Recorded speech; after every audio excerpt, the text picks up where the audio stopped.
반갑습니다. 여러분, 이를테네 시간 하루에 10분씩 말씀 한 장을 묵상하는 시간이죠. 오늘은 이사야서 53장입니다. 빙산의 일각이란 말이 있습니다. 우리가 보이는 것은 아주 일부분에 불과하다는 것이고요. 보이지 않는 그 밑바닥의 세계가 훨씬 더 크다는 것을 의미할 때도 그런 말을 하죠. 어떤 사람의 성공이나 승리에도 같은 법칙이 적용되는 것 같습니다. 사람들은 눈에 보이는 그 사람의 성공이나 승리만을 보지만 사실 그 성공이나 승리에 이르기까지의 과정, 숨은 뒷이야기는 얼마나 장대하고 또 감동적이거나 가슴 아픈 일들이 많은지요.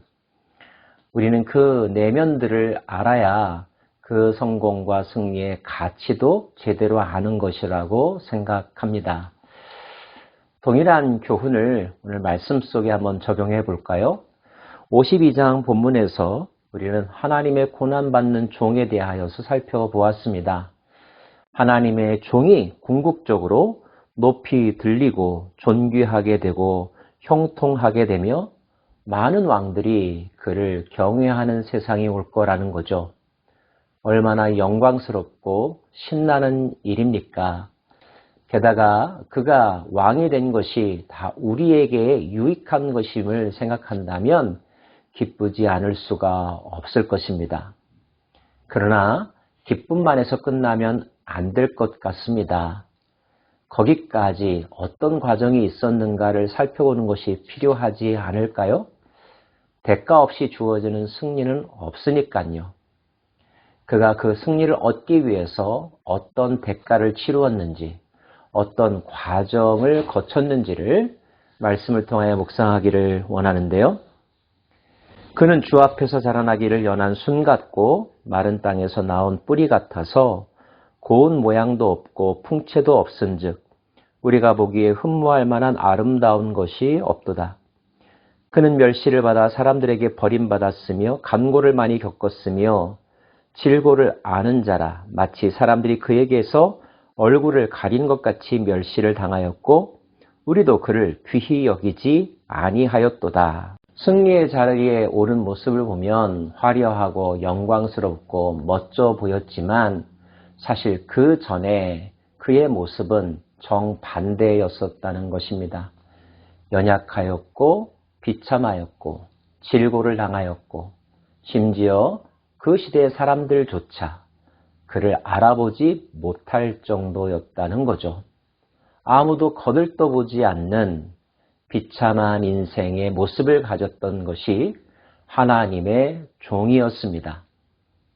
자, 그렇다면 하나님의 일을 하기로 선택받은 사람이 왜 그런 모습, 그런 과정을 거쳤어야만 했을까요?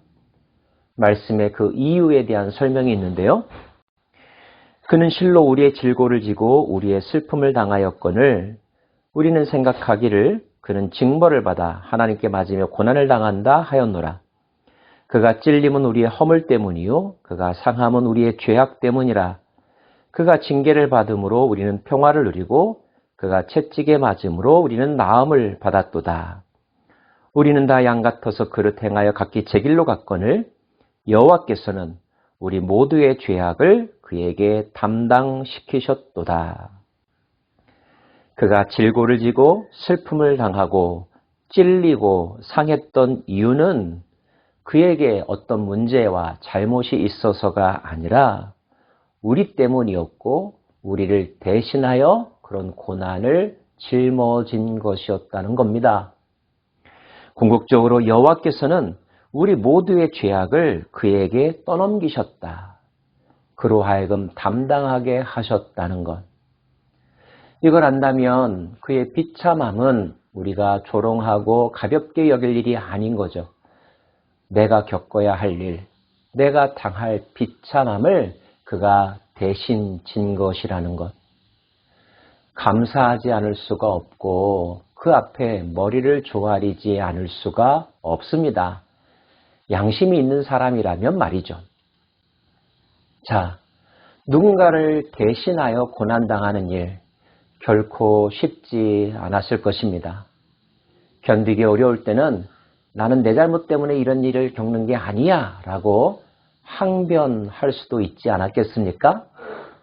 하지만 그는 끝까지 그렇게 하지 않았다고 성경은 기록합니다.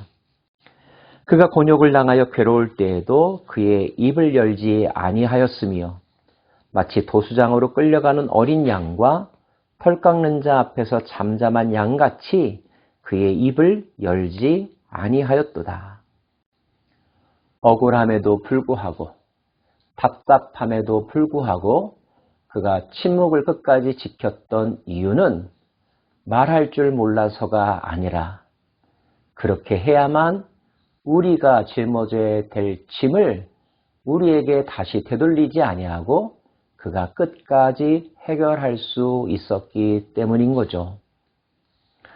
우리는 말 못하는 바보를 향하여 에그 정말 바보 같다 이렇게 조롱하곤 하는데요. 그가 말할 줄 몰라서가 아니라 끝까지 그렇게 했던 이유는 바로 손가락질하는 바로 당신, 우리를 위해서 그렇게 했다는 사실. 이 사실에 우리는 마음 숙연하지 않을 수가 없습니다. 곤욕과 신문을 당하고 끌려갔지만 심지어 누구도 그가 우리들의 허물 때문이라고 생각하는 사람이 없었다는 것.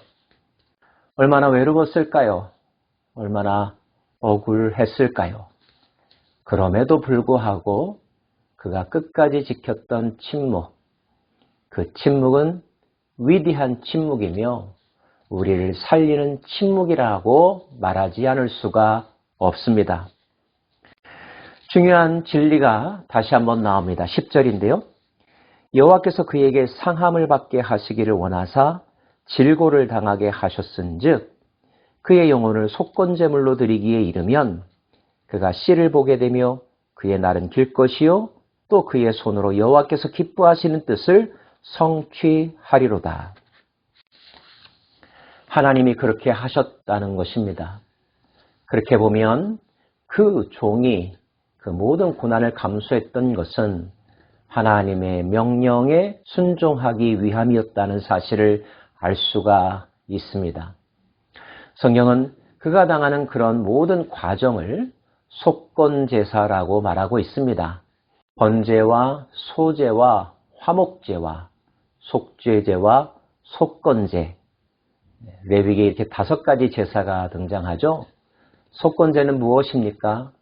나의 어떤 잘못으로 말미암아 누군가에게 경제적인 손해를 끼쳤을 때 범죄함에 대하여서도 사죄의 제사를 드리지만 손해를 끼친 것에 대하여 배상하는 제사가 바로 속건제이죠.